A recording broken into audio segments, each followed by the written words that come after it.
para opinar.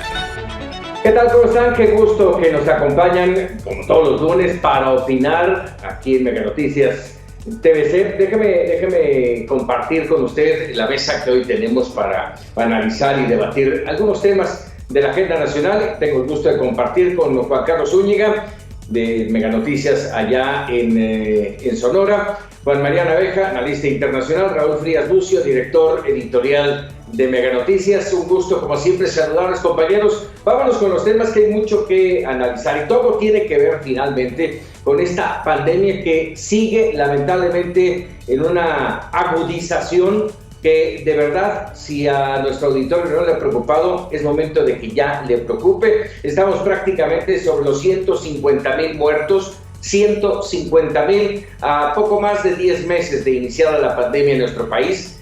Y bueno, los números ahí están marcando la pauta. Pero otro tema que nos debe de preocupar, de verdad, en serio nos debe de preocupar, es la información que daba a conocer ayer el propio presidente Andrés Manuel López Obrador. En un Twitter mencionaba que confirmaba que tenía COVID, que era positivo a COVID-19. Y esto, bueno, trae muchos escenarios y habla de una situación complicada para quienes lo vivieron este fin de semana con el presidente. Viernes, sábado, domingo, hasta ayer domingo se confirma positivo, pero quiere decir que el COVID ya lo traía por lo menos desde el viernes.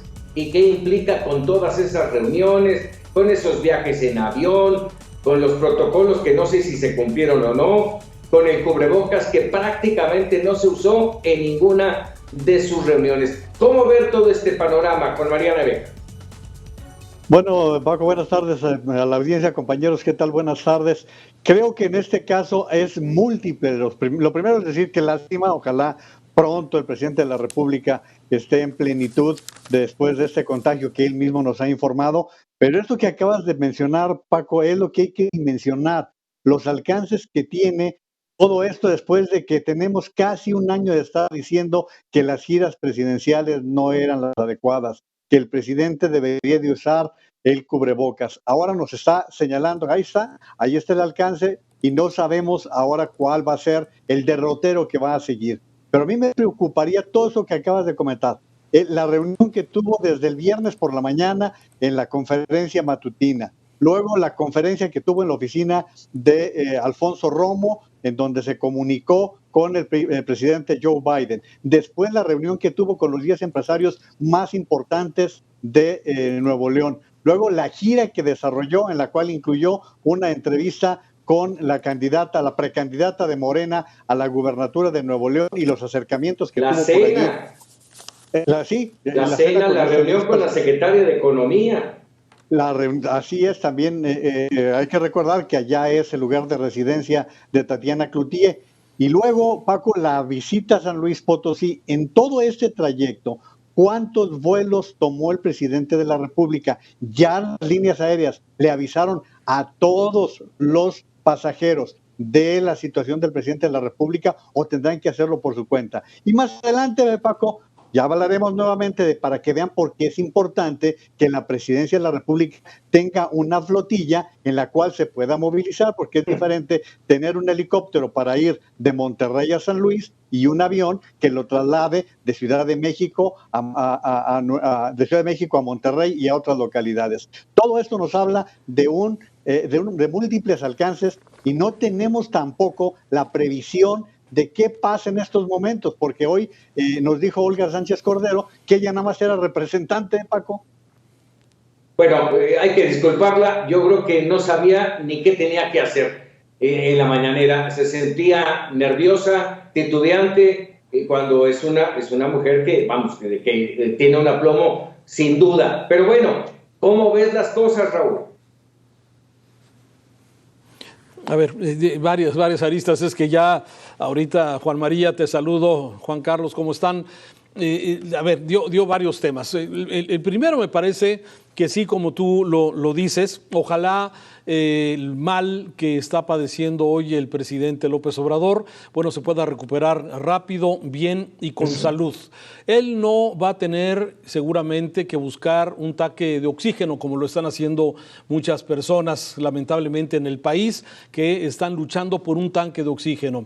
No va a tener que buscar un lugar en una cama, como está sucediendo con muchas familias que no encuentran camas disponibles en esto. Y bueno, pues desde luego que se pueda recuperar pronto. Pero ojalá esto que de alguna forma veremos, hay muchos jefes de Estado que les ha dado COVID y que han salido adelante sin mayor problema, sí, pero que permita tener al presidente una mayor empatía con esto que ha venido, esta desgracia que le ha pegado a muchísimas familias. Ya lo decías, el número, que estamos llegando a los 150,000 de COVID nada más, pero hay que recordar que tenemos una muertes en exceso entre el 2019 y 2020 de 275,000 personas que o es por COVID o por alguna situación que no se pudo atender exactamente en los términos. Eso sería un primer comentario en este sentido. Me parece que sí hay que visibilizar, no sirvieron los detentes, no sirvieron las estampitas, todas los argumentos, las estampitas y todo lo que de alguna forma se recomendó. Estamos viendo que el COVID alcanza a todos. Y pues hay que recordar que el presidente es una persona que tiene 67 años, si no me equivoco, es una persona que ya sufrió hace algunos años, hace 5 o 6 años, de una operación, una intervención en el corazón. Es un hombre que por sus condiciones de edad y de salud, pues es vulnerable.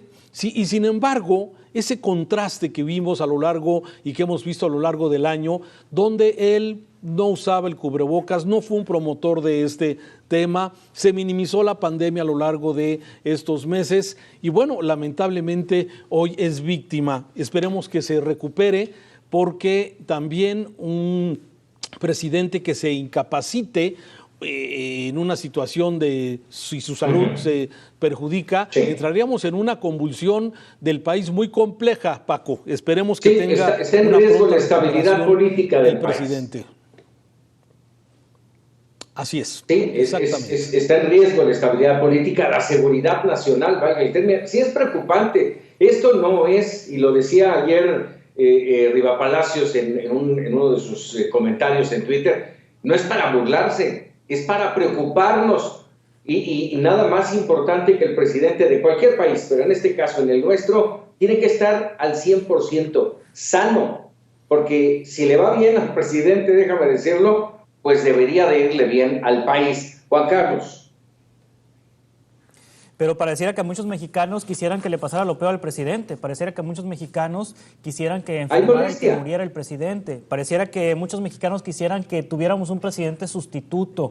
Por la reacción en redes sociales, a mí me llama poderosamente la atención el retrato de un sector de la población importante e influyente y con incidencia en redes sociales que se volcó este domingo por la tarde-noche y este lunes durante todo el día para desearle mal al presidente, con un sinnúmero de mensajes de odio. De hecho, Twitter tomó la decisión de aplicar sus reglamentos, de implementar sus reglas y de sacar de línea a aquellos usuarios que envíen y que inciten el odio en las redes sociales. Me parece que es síntoma de la división y la polarización del país. Algunos dirán que esto es consecuencia de la propia polarización que ha provocado el presidente López Obrador, pero ¿en qué cabeza cabe desearle la muerte a alguien? ¿En qué cabeza cabe desearle la muerte a un presidente por el tema que significaría para la nación la muerte del presidente? Ahora, yo no creo que vaya a morir el presidente, yo no creo que vaya a agravar el presidente, es también un deseo. Quizá el presidente se enferma en una etapa de COVID-19 que no fue la misma de Boris Johnson en Gran Bretaña. Hay que recordar que Boris Johnson también, más o menos con las mismas características de enfermedad del presidente López Obrador, muy al principio de la pandemia, enfermó pero apenas los médicos estaban experimentando tratamientos, apenas los médicos estaban buscando alternativas para tratar el COVID-19. Una de las ventajas para López Obrador es que llega a 10, 11 meses de la pandemia y los médicos ya tienen un sinnúmero de alternativas para tratar el COVID-19 y bueno, siendo el presidente de la República, como bien dice Raúl, pues no va a faltar oxígeno, no va a faltar medicina, no va a faltar que le auxilien para tratar esta enfermedad. Sí, y me quedo con la parte de que ojalá que el presidente se sensibilice después de pasar por esta enfermedad, porque una cosa es estar pues de testigo de la pandemia y otro es de testigo desde afuera, de ver el toro desde la barrera. Y otra cosa es vivir la pandemia en carne propia con algún familiar directo o vivir la pandemia y vivir el COVID-19 en nuestro cuerpo, y ahí sí cambia radicalmente la percepción. Y bueno, no sorprende que se haya enfermado, creo que el presidente se lo buscó, no cancelando giras, no usando cubrebocas, minimizando la pandemia, sacando esto de la estampita del detente, falló la fuerza moral que dijo Hugo López-Gatell tenía, y también creo que falló el pronóstico de Hugo López-Gatell. Yo creo que hoy lamentaría Hugo López-Gatell aquella frase de marzo donde dijo que la fuerza del presidente es moral y no una fuerza de contagio, y él deseaba, Hugo López-Gatell, que se contagiara, porque en aquel entonces Hugo López-Gatell creía que con la inmunidad de rebaño México iba a salir de esta. Entonces, en conclusión, lamento mucho lo que se ve en redes sociales, lamento mucho esta polarización y este odio que se lee en redes sociales, lamento mucho cómo tratan al presidente en redes sociales. Sí, ahora, tú decías, Juan Carlos, y voy a retomar lo que decías, el presidente se lo buscó. Y aquí voy a otro asunto. Se lo buscaron los pasajeros de los aviones en los que voló el presidente, los funcionarios, los secretarios de Estado, los miembros del gabinete que participaron en los eventos del presidente, todos ellos, aquí vemos estas imágenes, todos ellos sin cubrebocas. Verdaderamente, sí, verdaderamente como héroes. Sí, a mí no me pasa nada. ¿Cuál es la situación? ¿Qué mensaje le manda al resto de los mexicanos cuando esto sucede, Juan María? Fíjate que Héctor Aguilar Camín la semana pasada trabajaba mucho su comentario en torno a la pedagogía del presidente. Y esto lo llegamos a comentar en estos espacios durante muchas ocasiones, Paco, que el mensaje que daba el presidente en tanto líder era que había algún tipo de inmunidad, que había una especie, incluso algunos decían una especie de machismo por el cual no usaba el cubrebocas.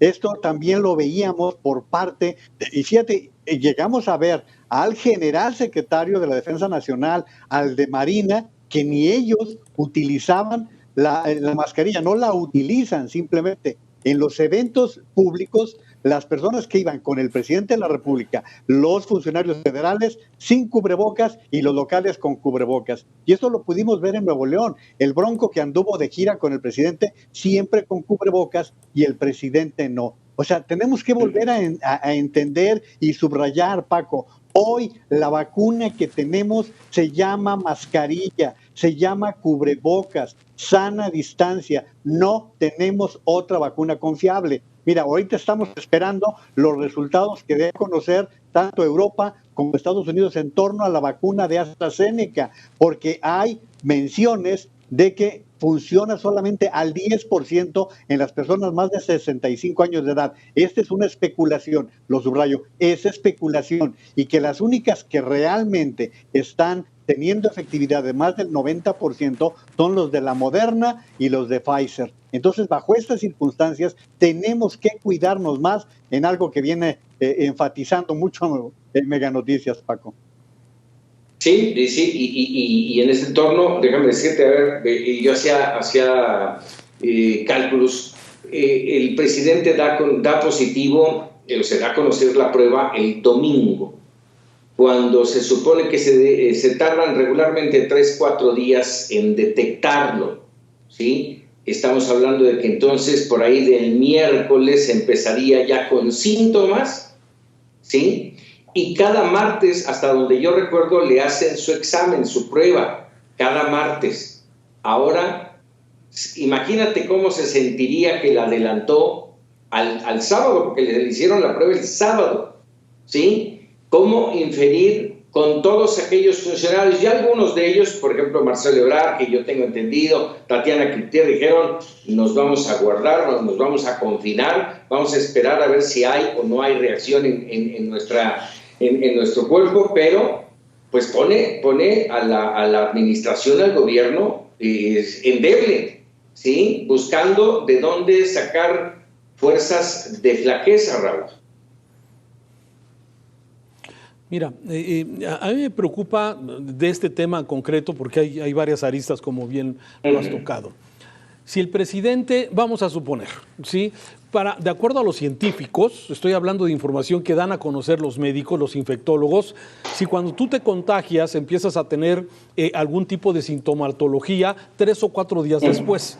Supuestamente, si el presidente empezó a tener sintomatología el sábado, tuvo que haberse contagiado seguramente el jueves, ¿sí? Por ejemplo, el gobernador de Jalisco, Enrique Alfaro, se reunió con él en Palacio Nacional, esto el jueves por la mañana, ¿sí? Ya el gobernador se hizo una prueba y hoy dice que es negativo todavía. Pero a mí me parece delicado, Paco, que si de alguna forma el presidente ya tenía síntomas, me parece que ese hubiera sido el momento inmediato de haberse aislado.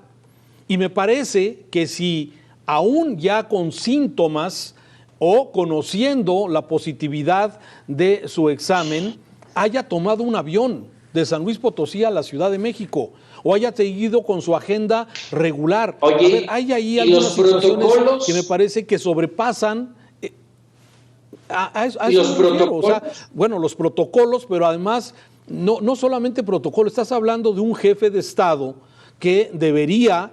Sí, pues ser el ejemplo, oye, para cuidarse él y cuidar a los demás. Y me parece que ahí hay falta de información sobre si el presidente ya sabía que tenía síntomas y siguió con su agenda, reuniones con empresarios, reuniones con candidatos, reuniones con diferentes funcionarios, cuando ya tenía síntomas. Eso me parece que sería sumamente irresponsable si es que es así. Si el presidente se enteró ayer a las 6:30 de la tarde, según dio a conocer el mismo presidente en su tuit, más o menos 6:15, 6:20 de la tarde, sí, bueno, entonces, ¿en qué momento, como tú dices, le hicieron la prueba? ¿En qué momento salió positivo? ¿En qué momento tuvo síntomas? Y eso sí me preocuparía, que sabiendo que había una posibilidad de ser positivo, estuviera en contacto con otras personas. Eso por un lado. Déjame tocar aparte que Juan Carlos señalaba sobre el tema de las redes, ¿sí? A mí me parece que la polarización, sí, ha sido incitada desde el mismo atril presidencial. Y eso no lo hemos dicho hoy.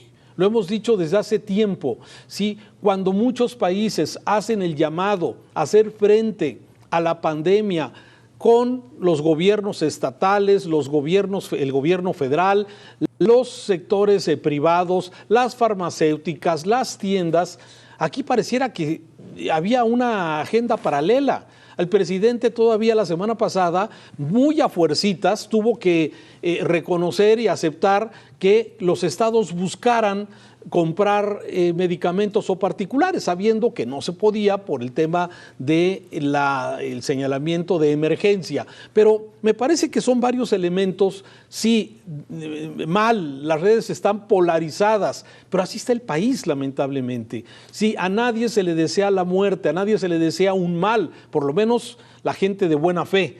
Y me parece que sí, hay un exceso que es parte de la polarización que se ha generado desde el mismo atril presidencial y tengo la claridad de que así ha sido. Lo subrayo y estoy de acuerdo contigo, Raúl. A ver, en este entorno, hoy en la mañana, cuando estaba yo viendo la mañanera, me preguntaba, a ver, Olga Sánchez Cordero, una mujer de cierta edad, que la pone en riesgo, evidentemente tuvo en contacto con el presidente, por lo menos el viernes, en la reunión de seguridad nacional. Hoy, ¿qué podría animar a esta mujer a exponerse, ¿sí? Y a exponer a los integrantes de la mañanera, periodistas, blogueros, en fin, todo ese equipo, incluyendo al propio vocero Ramírez, ¿sí? Que ya le dio COVID, y eso no, hasta donde yo entiendo, no te exime de que te vuelva a dar. Entonces es preocupante lo que hizo esta mujer, más allá de que la aventaron al ruedo, de verdad la aventaron al ruedo y no sabía ni qué decir. No sabía ni siquiera dónde estaba el presidente, Juan Carlos. Sí, a mí me extrañó mucho que la señora Olga Sánchez Cordero no se presentara hoy en la mañanera con cubrebocas. Si fue contacto del presidente López Obrador con respecto, en los días anteriores. También quisiera saber quién es el médico del presidente. ¿Qué médico le autorizó al presidente López Obrador ante la sospecha de síntomas viajar? ¿Qué médico le autorizó al presidente López Obrador subir a un avión? ¿Qué médico le autorizó al presidente López Obrador organizar los mítines y organizar estos eventos, estos encuentros en Nuevo León, estos encuentros en San Luis Potosí? Yo supongo que el secretario de Salud, no sé si es el subsecretario de Salud, Hugo López-Gatell, pero me parece delicado que efectivamente el presidente se haya subido a un avión con síntomas y con la sospecha, porque si se hizo la prueba el sábado, si se adelantó la prueba al fin de semana, significa que el presidente sospechaba de COVID-19 y que algún médico le dijo que pudiera ser candidato a tener COVID-19. Me parece que el gobierno federal tiene que transparentar absolutamente toda esta información. ¿Cuándo comenzaron los síntomas? ¿En qué momento se decidió hacer la prueba? ¿Qué tipo de prueba le hicieron al presidente? ¿Y qué médico se atrevió a aconsejarle a viajar en avión? ¿Y qué médico se atrevió a aconsejarle a organizar y a llevar a cabo toda su agenda? Porque no me cabe en la cabeza que por la tarde en Palacio Nacional se haya comenzado con los síntomas, porque hay evidencia periodística y también podemos revisar los audios y los videos del viernes y el sábado.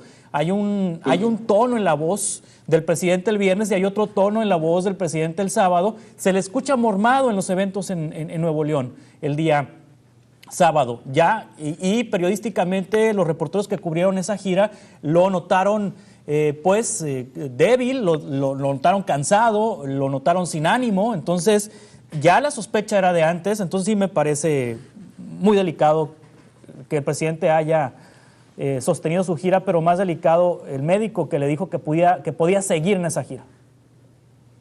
Raúl. Así es. Sí, no, eso, lo que está comentando, me parece que ahí el gobierno nos tiene que dar una explicación a los mexicanos sobre esta parte, porque si se hizo en forma deliberada es algo incorrecto, es algo que no debió haber ocurrido. Tenía síntomas, haber aislado al presidente, haber mandado un avión, un helicóptero, como se ha hecho en algunas ocasiones, para que el presidente pueda llegar a su destino con seguridad, ¿no? Así es. Ahora, en todo este entorno, primero, ya lo mencionaban ustedes, el tema de la responsabilidad, tanto del presidente como de su equipo que lo vigila, que lo procura. Otro punto importante que ha mencionado Juan Carlos y que a mí me gustaría subrayarlo, es que ahora sí, después de esto, esperamos que la pandemia se le tome en serio. Ya no es un juego. No lo ha sido durante 10 meses. Hoy sí esperamos que ya se regrese con toda la perspectiva. Rogamos, al menos yo así lo veo, rogamos como mexicanos que esto sea una enfermedad que sea, como afortunadamente para muchos otros ha pasado, no para los 150,000 muertos, pero que pase como una experiencia y el presidente salga bien librado. Pero, ¿qué pasaría si no? ¿Qué pasa si esto se agrava? ¿Qué escenarios nos dejan, Juan María? Bueno, el escenario que podemos tomar es el que tiene Estados Unidos, en donde han dicho que tienen ahorita más de 400,000 muertos y que si no se tomaran las decisiones que el presidente Biden ha impulsado, serían 100,000 más para el cierre de enero. Esto nos puede dar un ejemplo de lo que está pasando en el epicentro del COVID-19 en el mundo. En abono a lo que decía Juan Carlos, el presidente de la República hoy está siendo atendido por el secretario de Salud, Alcocer, más un grupo de especialistas. Pero como dice Juan Carlos, que nos digan quiénes fueron los médicos que le dieron todas estas autorizaciones o que lo van vigilando, porque siempre debe haber un médico, el presidente esté sano o no o se tengan dudas. Entonces, En esta situación, Paco, yo creo que lo que estamos advirtiendo es que el número de muertos que nos está diciendo la Universidad de Washington puede ser creciente. Puede ser que lleguemos a tener una cantidad que ni nos imaginemos, porque como tú estabas comentando, era Raúl el que decía las cifras que no están contabilizadas, que es parte del subregistro, y que nos hacen creer que ya son más de 350,000 los contagiados. Bajo estas circunstancias, lo único que podemos prever es un mayor número de contagios, porque no olvidemos que México no ha tenido receso.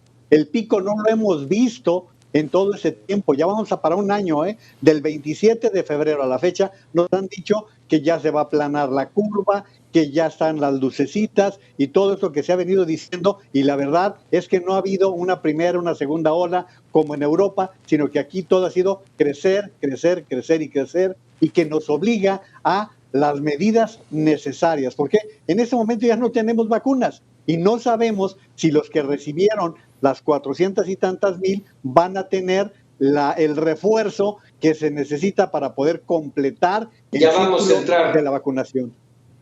Ya vamos a entrar a ese tema, Juan María. Por lo pronto vamos a ir a un corte. Antes de ello, nada más quisiera yo comentar, hace escasamente una semana decía yo aquí mismo, cuando veas las barbas de tu vecino cortar, pon las tuyas a remojar. Si Joe Biden ha dicho a los norteamericanos, antes de mejorar, vendrán tiempos peores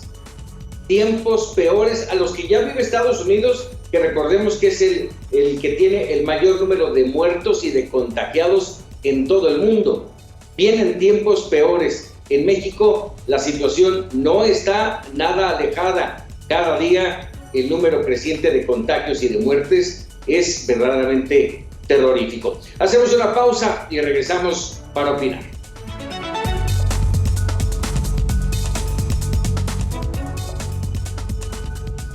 Ya estamos de regreso para opinar y bueno, veníamos hablando del tema del presidente y vamos a hablar ahora de lleno sobre todo lo que constituye esta pandemia que tiene ya más de 10 meses de estar en nuestro país, con un número ahí importante de muertos, 150,000 muertos, más los que se sumen esta noche. Evidentemente el tema de la saturación hospitalaria, de la falta de oxígeno, las largas y largas filas que vemos en estos negocios que expenden oxígeno, y la gente verdaderamente tratando desesperada de tener oxígeno para sus parientes, para sus familiares enfermos. Y el tema de la vacunación, que ha ido politizándose, lamentablemente, una vacunación que empezó con una promesa y que hoy, a la falta de vacunas, por la causa que ustedes quieran, es una situación complicada. ¿Sí? Hoy con estas agudización de la pandemia nos pone en el entredicho. Lo hemos muchas veces comentado aquí, ¿es estrategia? ¿Hay estrategia o es improvisación? El Plan Nacional de Vacunación, que por cierto, lo platicamos esta mañana, Juan María Naveja nos recordaba, ya una semana sin Coordinadora Nacional de Vacunación en México y pareciera que no importa y no pasa nada. ¿Cómo ver este Plan Nacional de Vacunación que se presentó hace apenas unas cuantas semanas y no se cumple? Simple y sencillamente no se cumple y todos los días hay algo nuevo, déjenme decirlo así, una ocurrencia que cambia el destino de las vacunas. Raúl Frías. Mira, leí el Plan Nacional de Vacunación que publicó el gobierno federal. Viene claramente especificado quiénes son los primeros grupos. El primer grupo de la salud viene perfectamente marcado, que son los trabajadores de la salud, médicos, enfermeras. Habla luego de los adultos mayores, habla de los de 80 años, luego de 70 años, luego de 60 y así sucesivamente. El plan está bien escrito. Tiene una buena distribución, ahí se habla de cómo se va a utilizar unos centros integradores, más de 10,000 brigadas, de las brigadas Correcaminos, cómo va a estar integrado. O sea, el documento te muestra qué es exactamente lo que es el Plan Nacional de Vacunación. Pero, oh sorpresa, resulta que a pesar de que existe ese plan de vacunación y su última actualización fue el día 11 de enero, sí, resulta que en ese ínter meten a los servidores de la nación como grupo prioritario también para recibir la vacuna, Paco. Sí, luego, sí, sacándose como de la manga, sí, meten a los maestros de Campeche también como grupo prioritario para las poquísimas vacunas que llegan aquí. Pues sí, no está en el Plan nacional de vacunación, eso no existe. Sin embargo, esas son las cosas que si había un plan. Bueno, sí, el plan no habla de cuántas vacunas, no habla cuáles son, no habla de eso, sino simplemente de cuál sería la metodología. Bueno, ni ese plan nacional de vacunación que creó el mismo gobierno sí se ha respetado. Ya se vacunaron algunos servidores de la nación, ya se vacunaron los maestros, y no quiere decir que los maestros no tengan derecho. Yo creo que todos queremos la vacuna. El tema es que había grupos prioritarios. Y son tan poquitas las vacunas que han llegado a México, sí, que, bueno, pues esperábamos una logística transparente, una logística muy profesional para que la recibieran todos los trabajadores de salud. ¿Y qué pasó? Funcionarios, colados, directores, familias, servidores de la nación. Entonces esto, la verdad, está empezando muy mal. Y digo empezando porque apenas se ha vacunado el 0.4% de la población de México con las más de 500,000 vacunas Pfizer, que son las que han llegado. Y la verdad es que, no sé, mis compañeros, Juan Carlos, Juan María, yo ya no entiendo cuál es el nivel de compra, ya no sé qué fue lo que, misión cumplida del canciller cuando había negociado, que ya no sé qué se negoció, porque hoy se anuncian 24 millones de vacunas Sputnik, que no están aprobadas todavía. Entonces, la verdad es que nos han llenado de números y espero que esos números se vayan concretando y no vayan a ser mentiras, no vayan a ser dichos, medias verdades, como ha sucedido con el tema de la pandemia, y eso es lo delicado. ¿Cómo ves este punto de vista, Juan María? Fíjate que hoy estaba leyendo las primeras declaraciones de Hugo López-Gatell, que por fin ya apareció por allí, pero con una vanidad y una soberbia, Paco, aclarando que sí se están acordando 24 millones de dosis porque son para 12 millones de personas. Recuerden que él acordó 12 millones de dosis cuando fue a Argentina y que pues con esa visita calificó de adecuada la vacuna Sputnik. Pero una realidad que tenemos que enfrentar es que hay una enorme opacidad en todo esto. Como está diciendo Raúl, ¿cuánto se va a gastar? ¿De dónde va a salir? ¿Tenemos el dinero? ¿Se tiene de veras el recurso para poder comprar? Porque las farmacéuticas van a pedir por adelantado el que se paguen las vacunas. Y por ejemplo, si se van a comprar de la Moderna, pues calcúlenle, son $33 por unidad.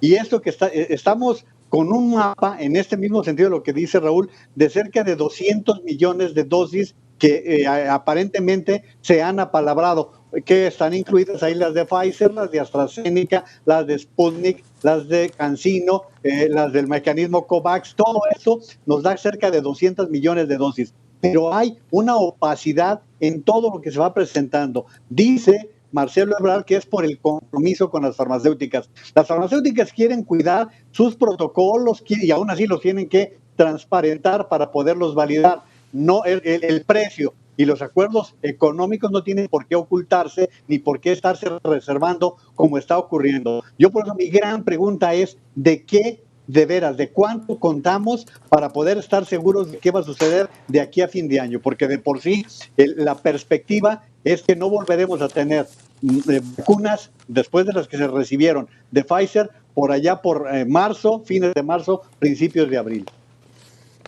Pero hay muchas dudas en ese entorno, Juan Carlos. Hay muchas dudas. Bueno, primero, ¿cuántas han llegado?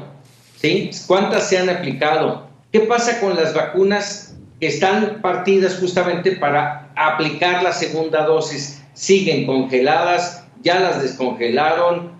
Hay dudas en torno a la efectividad, el plazo entre una vacuna y otra, entre la primera y la segunda. Se hablaba de 25 días, ahora el doctor López-Gatell dice que no, que pueden ser hasta 35 días. Lo cierto es que muchos que tendrían que tener ya la segunda aplicación, no hay tal, no existe.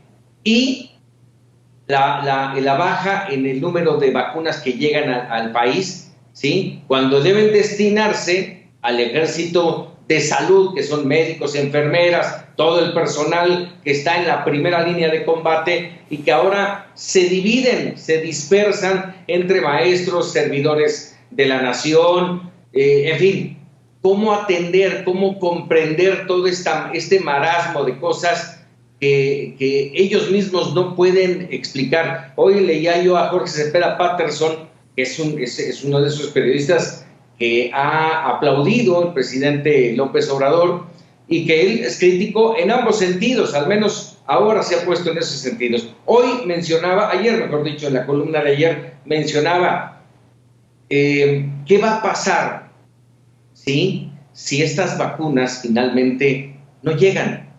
¿Cómo entender esta situación? ¿Cómo comprender la falacia de las mentiras? Juan Carlos. Híjole, le tiene que dar prioridad, por supuesto, a las personas que requieren la segunda dosis, inmediatamente las que hayan llegado, destinarlas a esas personas. Los científicos, las pruebas manifiestan que son 21 días entre la primera y la segunda dosis. El gobierno de México y algunas autoridades sanitarias han dicho que pueden esperar hasta 28, más de 30 días, pero bueno, yo me quedaría con la primera versión, que son 21 días, entonces el gobierno tiene que garantizar esos 21 días. Ahora, bien, se supone que este embarque de 400,000 dosis de Pfizer, que llegó la mitad, sería el único que llegaría así y que lo demás sí va a llegar. Hay, pues con CanSino prometidas 35 millones de dosis, con AstraZeneca 77.4 millones de dosis, con el mecanismo COVAX 51.6 millones de dosis, más las 24 millones de dosis de la vacuna rusa. Todos estos datos los ha ofrecido el canciller mexicano, el canciller Marcelo Ebrard, exactamente. Ahora, según los epidemiólogos, de cumplirse el plan de vacunación en México y de cumplirse el plan de vacunación en distintas partes del mundo, a esto le falta bastante todavía, le falta mucho. Para que esto se empiece a contener, se requiere el 70% de la población vacunada. El 70% de la población vacunada en los países en desarrollo ocurrirá entre septiembre de este año y marzo del próximo año. Y estamos hablando de los países ricos que tienen dinero y que han negociado bastante bien con las farmacéuticas. Y países como México, que no está en el peor de los lugares, porque hay naciones que no tienen ahorita la certeza de cuándo van a tener la vacuna, inclusive se habla que para esas naciones hasta el 2023. En el caso de México, entre septiembre de este año y junio del año 2022, estará el 70% de la población vacunada. Significa que todavía le falta bastante, le falta mucho a esto y pues yo quiero tener la esperanza de que estos millones de dosis que se han prometido y que se han acordado, pues que se cumpla. Ahora, hay que sumar ahora a los gobiernos estatales y la iniciativa privada que podrá entrarle a esta estrategia. Ya el presidente López Obrador dijo el viernes pasado que los gobiernos estatales podrán entrarle a la vacunación y también la iniciativa privada. Index, que agrupa la industria maquiladora y manufacturera de exportación, ha dicho que va a comprar vacunas para marzo para empezar a vacunar a su personal de las maquilas en todo el país. Gobiernos estatales ya han tenido acercamientos. Ahí la duda, Juan Carlos, es dónde las van a comprar. Hasta donde yo entiendo, no hay venta. No hay venta privada, solamente a gobiernos. ¿En dónde la van a comprar? Que no nos vendan espejitos o que no les vendan espejitos a sus trabajadores. La realidad es que en este momento, me voy un poco más atrás. La semana pasada el presidente salió a decir, ok, sí, van a tener autorización los gobiernos estatales. Y los gobernadores, en su primera reacción fue decir, después de meses de estar insistiendo en que les dieran permiso, su primera respuesta fue decir, no, pues no va a estar fácil. Claro que no va a estar fácil. Sí, hay gobernadores que ya han divulgado que han tenido contacto con farmacéuticas para hacer planes de compra. En el caso de la gobernadora de Sonora, ella comunicó el viernes pasado que ya tiene comunicación con AstraZeneca para comprar vacunas y no recuerdo la otra farmacéutica, pero ya se han comunicado algunas autoridades estatales con las farmacéuticas. Entiendo que a los gobiernos estatales, a los gobiernos sí se les puede vender vacuna, a los privados todavía no, porque está la vacuna en fase 3 y en fase de emergencia. lo cual indica que los particulares no pueden tener acceso a ella, pero eventualmente tendrán acceso a esta vacuna y se pueden sumar a la estrategia de vacunación para pensar que en junio del 22, ojo, pueda estar el 70% de la población mexicana vacunada, como va a ocurrir en muchos países del mundo, y no estamos en el peor de los escenarios, estamos en un escenario más optimista que muchos países del mundo que ni siquiera se movieron, ni siquiera gestionaron, que están ahí esperando a ver qué les toca de limosna. Juan María. Fíjate, un detalle con respecto a lo que está diciendo Juan Carlos en este momento. Junio del 22 o el 23, pues los que fueron vacunados en marzo del 21 van a necesitar una nueva vacuna, Paco, porque la vacuna no es eterna. La vacuna, así como tenemos la de la influenza, que cada invierno nos aplicamos, quiere decir que tienes que hacerlo de una manera periódica. Entonces, esa situación es bien preocupante porque, así como tú lo estás comentando, Paco, efectivamente estamos en una fase de emergencia. La autorización que dio la Organización Mundial de la Salud es entregar, vender, regalar, como sea, estas dosis, pero no en plan comercial, porque no se ha autorizado la compra de los reactivos de una manera formal. Por eso es que ni los gobiernos estatales pueden aspirar. Decía Mauricio Vila, el gobernador de Yucatán, que será por allá, por finales de año, que los gobiernos estatales puedan aspirar a obtener vacunas. Pero volviendo también a la parte de lo que se está haciendo, a ver, Paco, se vacunó a los maestros de Campeche, y ya con eso los niños van a poder ir a clase, entre ellos no se van a contagiar. Los de las brigadas son 10 personas, se vacunan a los servidores de la nación. Vayamos a ser optimistas que se vacune también a las personas que van a vacunar. Y los militares y los observadores son brigadas de 10 personas. O sea, estamos, como decía Raúl, ante un plan que un día nos dicen una cosa, otro día nos dicen otra. Sabemos que la mayor concentración de problemas es en las zonas urbanas, y el presidente de la República nos dice que va a ser de las zonas suburbanas y rurales hacia las zonas urbanas. Entonces, ya no sabemos qué es lo que pasa, porque, para cerrar con mi comentario, a estas alturas de enero deberíamos de tener 700,000 personas del sector salud vacunadas, y para fines de enero 5 millones de mexicanos vacunados. Ese era el plan de diciembre, Paco. Sí, déjame regresar a este tema de las vacunas y lo que decía Juan Carlos, y un poco también lo que mencionas, Juan María. A ver, un ejemplo sobre las mismas vacunas. Decía el presidente el día que autorizó que los gobiernos estatales podrían comprarlas, dijo, les va a costar un poco de trabajo. Nosotros llevamos 8 meses trabajando para tener vacunas.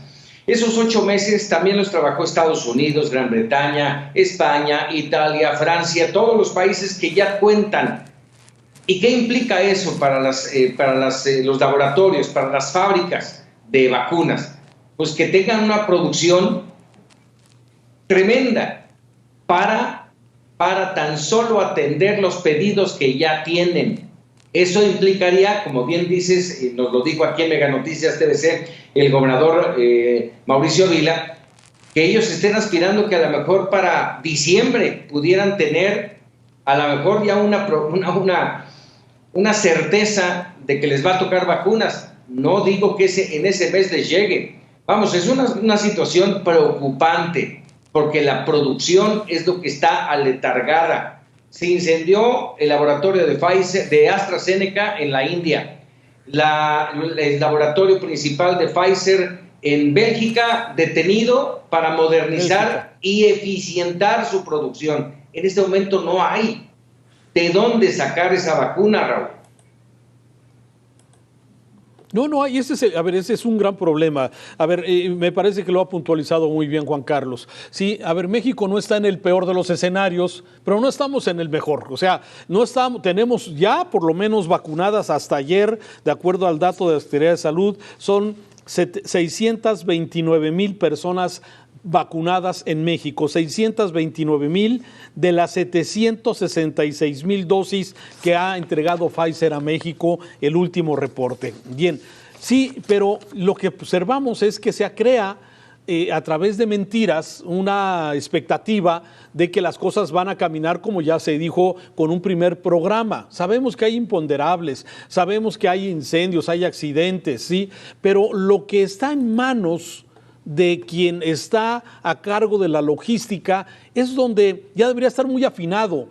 Mira, ayer hablaba con uno de mis hermanos que vive en el estado de Florida, sí, y me platicaba cómo ahí el gobierno federal, el gobierno estatal, sí, y la industria, el comercio, las farmacias, están todos de acuerdo trabajando en un mismo fin, que es vacunar primero al sector salud, segundo, a policías, bomberos y gente que tiene contacto con la gente. Ese es el segundo grupo. Luego son los de la tercera edad vulnerables. Luego los de la tercera edad y servidores públicos, los que tienen contacto con la gente. Y así se van en una serie que ya ahorita, en este momento, ellos ya saben cuándo les va a tocar la vacuna dentro de 20 días, en tal lugar. Aquí no lo sabemos. A las 8 de la noche, ahí les va a tocar. ¿Sí? Bueno, a ver, se ha trabajado en un plan de hace mucho tiempo para poder de alguna forma hacer estas logísticas. Y aquí lo que vemos es que hay estas brigadas correcaminos con personajes que no sabemos qué hacen, sí, sí sabemos qué hacen, hay un evidente tema político electoral y eso es perverso hacerlo en este momento cuando lo que se necesita es controlar o bajarle a la pandemia, las pruebas que se desecharon, sí, las pruebas siguen siendo importantes. ¿Y qué está sucediendo hoy en México? Que las personas se tienen que ir a los laboratorios particulares a hacer los exámenes en los laboratorios pagando, porque aquí el gobierno no le ha entrado a este tema. Tenemos una esperanza de vacuna que, como ya vimos, se la van sacando de la manga y van cambiando la expectativa, porque en realidad, como se decía, no sabemos cuántos compromisos formales hay para entregar las vacunas y poder hacer un plan de alguna forma para desdoblarlo para que llegue a todos los rincones y a las personas que más lo necesitan. En fin, se ve mucha ocurrencia y eso lamentablemente es lo que está generando esto, un exceso de confianza, la gente sale, ya viene la vacuna, me relajo y tenemos estas consecuencias gravísimas que cada semana hablamos de que estamos en el peor momento. Oye, veía yo la semana pasada, creo que en el periódico Reforma, una comparativa con dos fotografías, el equipo de las brigadas Correcaminos en México, 12 personas, de esas 12, solamente 2, un médico y una enfermera son los encargados de vacunar. Los otros 10 son mirones.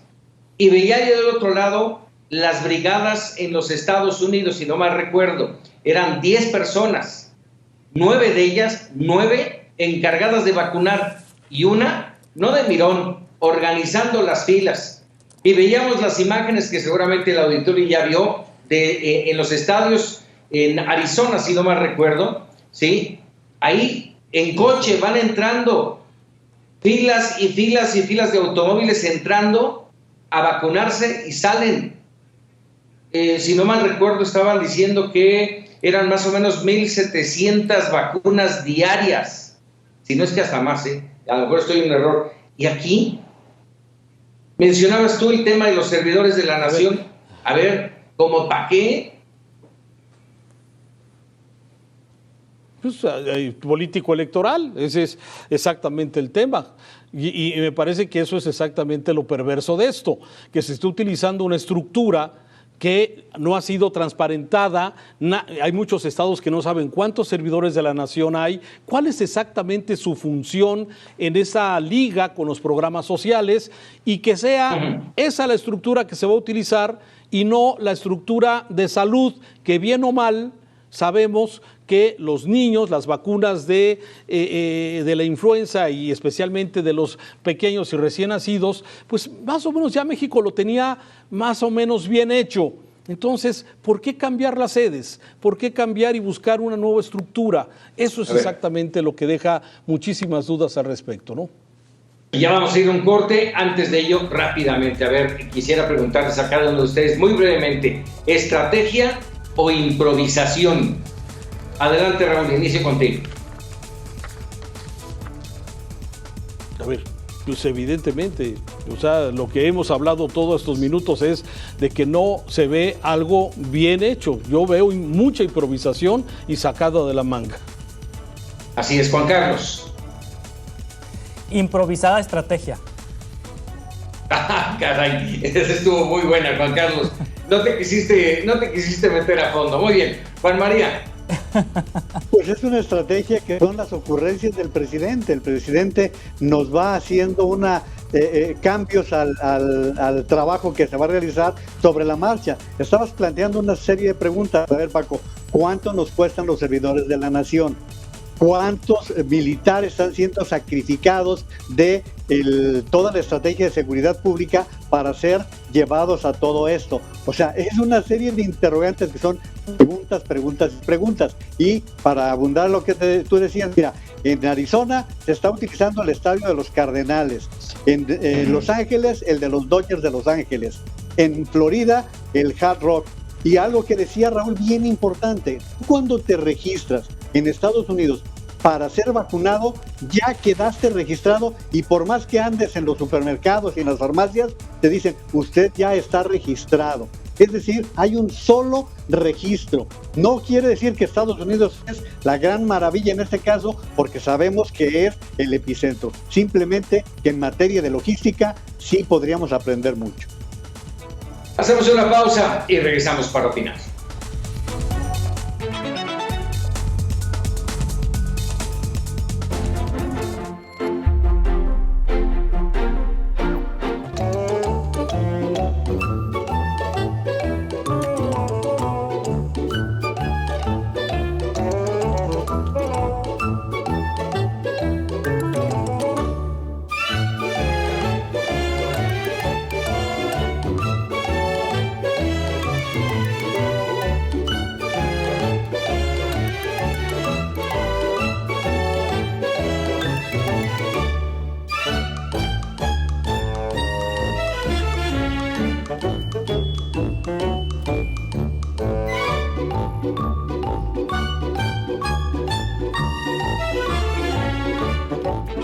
Bueno, pues ahí tienen ustedes el apunte de las redes sociales, de los cartones, de lo que pasa con nuestro país y también en el mundo, por supuesto. Juan Carlos Zúñiga, Raúl Frías, Juan María Naveja, agradecido como siempre estos minutos en este análisis y debate para opinar. Muchas gracias. Hasta luego. Gracias. Gracias. Y bueno, sobre todo, gracias a usted que nos permitió llegar con esta opinión y usted se quede con la mejor decisión.